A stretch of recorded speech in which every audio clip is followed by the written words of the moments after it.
shows that there is a wave flume of about 100 meter in length, 4.5 meter deep in the test section. It is equipped with mechanical type wave maker,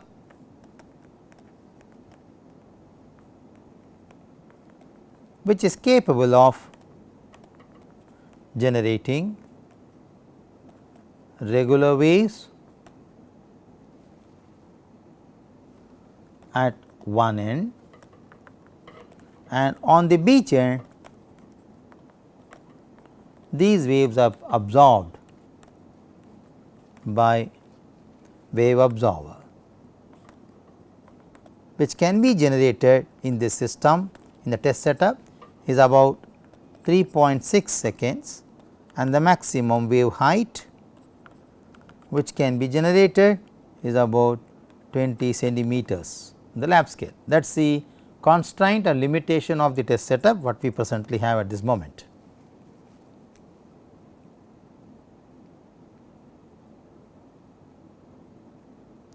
Wave probes are used for measuring the wave height.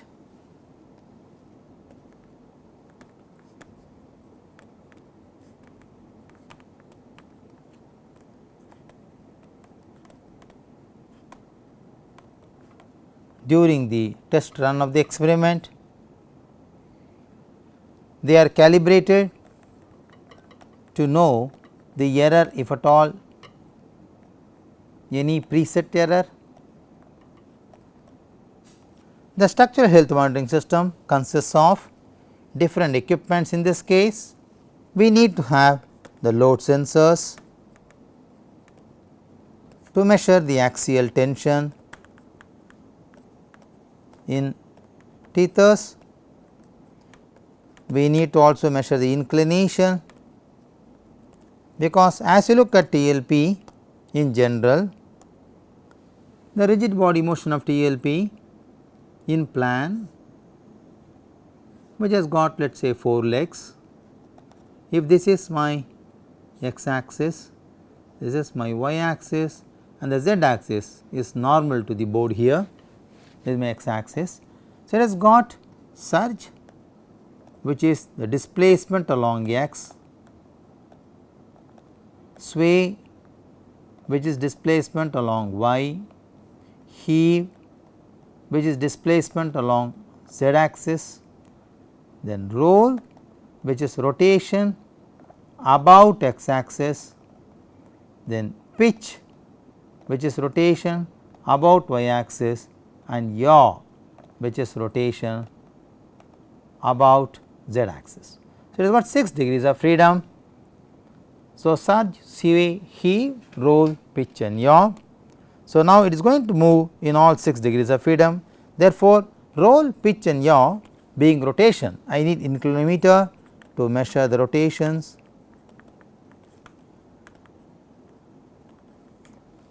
The third one could be, I also need accelerometers to measure the displacements.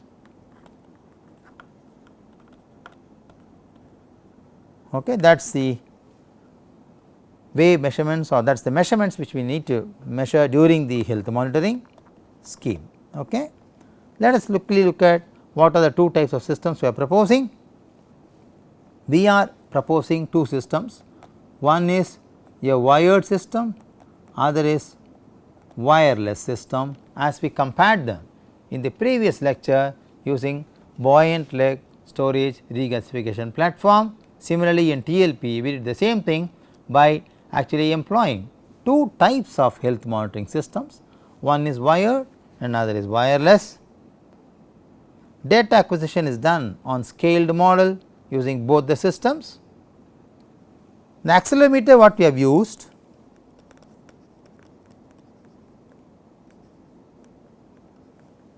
is PCB 393B04, which you see here is accelerometer, which is piezoelectric ICP sensor, integrated circuit piezoelectric sensor. It is an ICP sensor, integrated circuit piezoelectric sensor, which is used to measure the acceleration time history over a definite period of time t.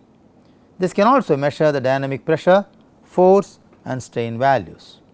In the present study, this is used to measure surge, sway and heave displacements of the platform on a scaled model.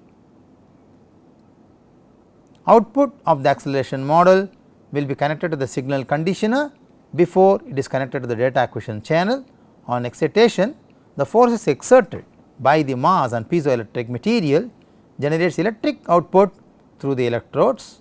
For a constant mass, force exerted by the piezoelectric material will be proportional to the external vibration, and that how the acceleration of the body on which the accelerometer is placed will be able to give us an indication of the displacement response of the body in any specific axis to which it is connected. So, we are talking about the specification of accelerometer. This is 393B04 ICP sensor. It is uniaxial sensor. The range is plus minus 5 G. The sensitivity is 1 volt per gram and the noise performance is about 0.3 mu G per root hertz. The next one what we used is the inclinometer. This is the inclinometer what we have used. Okay. This is Positell-Fraba biaxial inclinometer.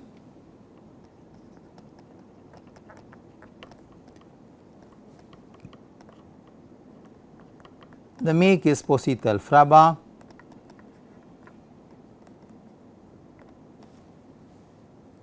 Which can measure inclination in two perpendicular axes.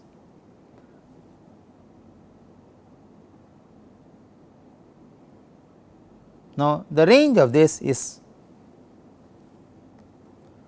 plus minus 80 degrees. It has got biaxial inclination measurements. It operates between 10 to 30 volts DC. The interface is using RS-232 cable and voltage. Accuracy is about 0.1 degrees. That is the accuracy of the inclinometer. The inclinometer is calibrated for using in the instrument or the experiment before it is being conducted. To measure the axial strain or to measure the axial forces in the tethers, we also have the load cells. The current experiment uses ring type load cell as shown in the screen now. This can measure the dynamic tension variation in the tethers. They are fabricated using this is the load cell. I can mark it here if you can see. This is the load cell. This consists of steel ring, you can see here the steel ring of 32 mm diameter,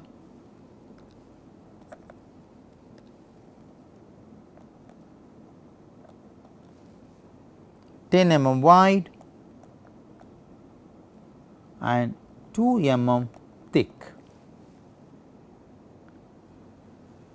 The strain gauges used are foil tape half bridge,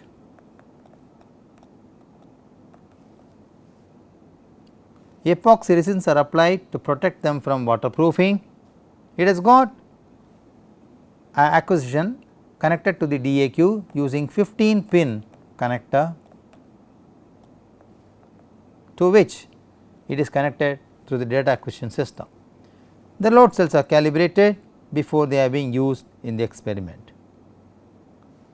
The next one is the data acquisition system, which we briefly call DAQ.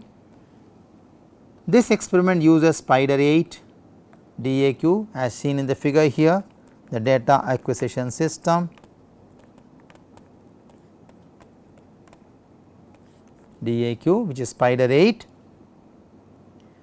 in which all installed sensor modules will be connected.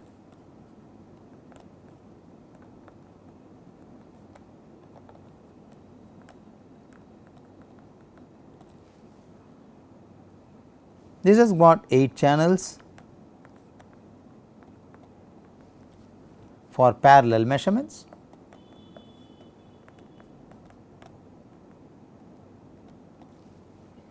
Which can be used to record non-electrical quantities. For example, in our case, inclination, strain, axial force variation and acceleration, or let us say displacement. So, all can be measured using DAQ. The data acquisition system is interfaced with digital computer using RS-232 serial port.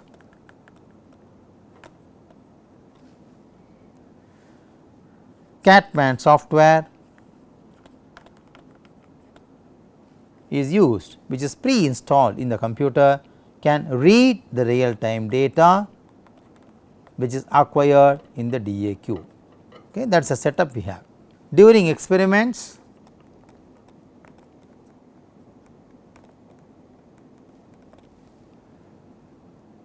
output from the ICP, that is piezoelectric sensors of accelerometers, electrometers and load cells will be connected to the DAQ using 15 pin connector in case of wired sensors, and the sampling rate is fixed, is about 50 hertz. Now, let us move on to the discussion of wireless sensor networking.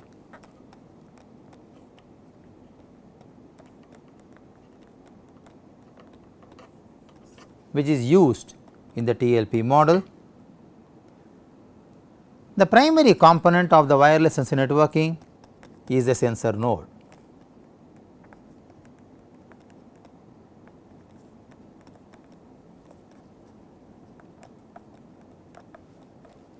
Each sensor node consists of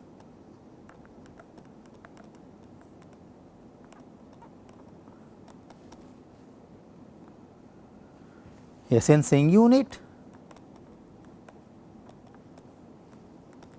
processing unit and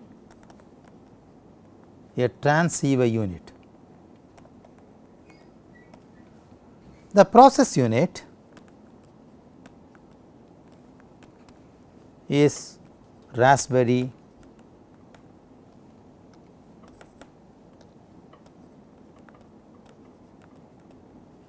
Pi board, which has been discussed in detail in the last lecture.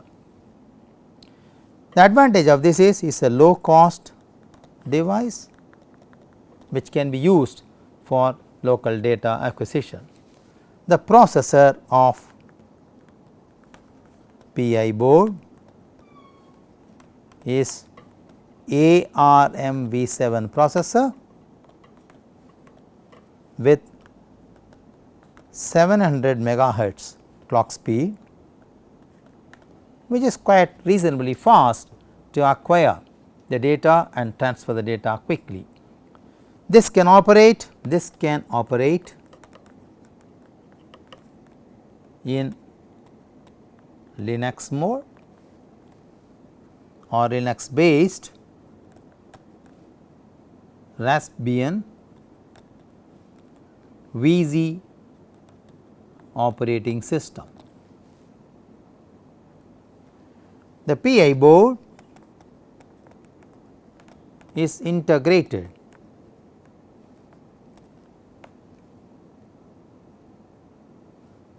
with multiple input output peripherals, the sensor unit, that is MPU 6050, whose detail have been discussed in the last lecture as well, which is micro electro mechanical systems.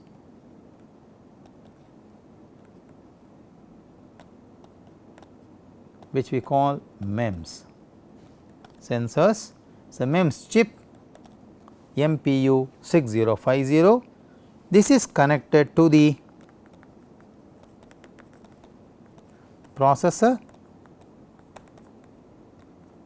through GPIO pins, that is general purpose input output pins. So, friends, let us look at the summary of this lecture quickly. In this lecture, we are talking about structural health monitoring applied on tension leg platform, an offshore platform used for oil exploration in deep waters. We discussed about the action of TLP under waves as an introduction. We then understood what data to be acquired during experimental modeling. We discussed about the various units of structural health monitoring, both wired and wireless. We continue to discuss them in detail before we discuss about the results and the health monitoring observations what we made on a lab scale of a TLP using the SHM design, which is indigenously developed at our department at IIT Madras. Thank you very much and look for you in the next lecture. Bye.